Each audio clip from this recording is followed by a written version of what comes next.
But ultimately, we've talked about this before when it comes to, why you see a high propensity of successful Jewish individuals. Could it be family? We know that family is a key indicator of success, regardless of your religious background. As you were saying with the Catholics and... Well, no, but family is everything, right? Like Lydia and I were talking about this before the show. Family is why you get a job.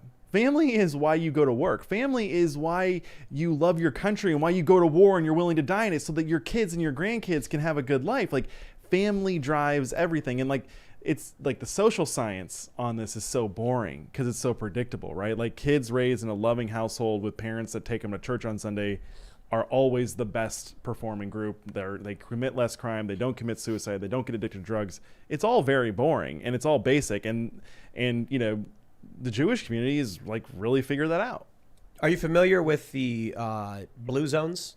No. It's where there's like 7 areas of the planet where people have a life expectancy that exceeds 100, or where there's like the highest propensity towards having people live over 100.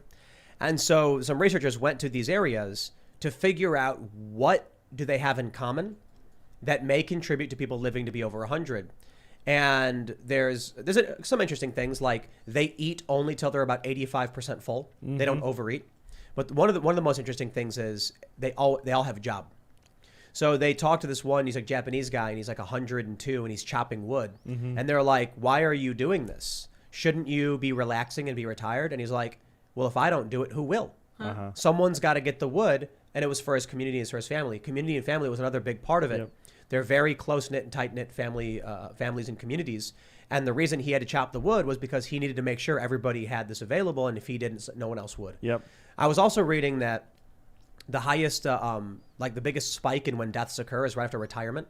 Yeah. So I think people need to understand how important purpose is in a human's life. Without purpose, people become dejected, depressed, and violent, like we see with so many young people these days. And with purpose, we see a lot of people living to be over 100 years old. Yep, that's right. And actually, there's a lot of studies that have come out over the last few decades that show the benefits of not just like having children, like for your mental health, like down the road, but like super old people, when they're around their grandkids a lot, their cognitive ability, like they can like reverse parts of dementia and erosion in the brain. It's really cool stuff. And it's I think you're right. It's about duty. It's about responsibility. It's about purpose. Because when you lose that, like so many people when they retire, my great grandmother lived to be 95, and she didn't really start to fall apart until she got out of her daily routine. Yeah. She used to go to the library. She went to 2 Goodwill stores, a thrift store and the Goodwill. She went to all the grocery stores, clipped the coupons. As soon as she stopped doing that, she just kind of fell apart. Think about it from an evolutionary perspective. You've got a finite amount of energy in a certain area and resources for a life form, be it human or otherwise. And so what happens if there is a group of people or a group of animals and several of them stop producing for the rest of their herd? It's a strain on the herd. And so then what happens is it stands to reason that life evolves duty and purpose.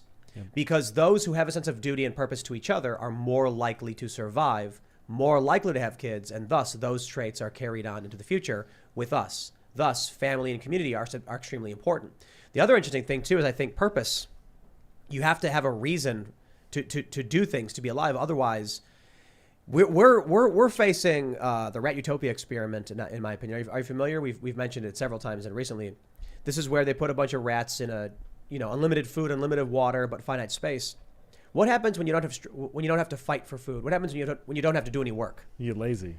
It's not just that. They found what they called behavioral sink. Behavior started to break down. Cannibalism emerged. Some rats would just groom themselves incessantly and never do anything. Wow. They would engage in strange behaviors. And if they took one of the rats out of the utopia and put it with a regular population, its ideas would persist and spread. So without purpose and without struggle, humans become, likely, in my opinion, will become broken, and unhealthy. Yeah. things fall apart. And I would say, I mean, even beyond the sort of more materialistic Darwinian analysis, we can just say that human beings have deep spiritual needs. There's something about us that's very mysterious and difficult to understand. And when we're not contributing to something that we understand is greater than ourselves, we do start to fall apart.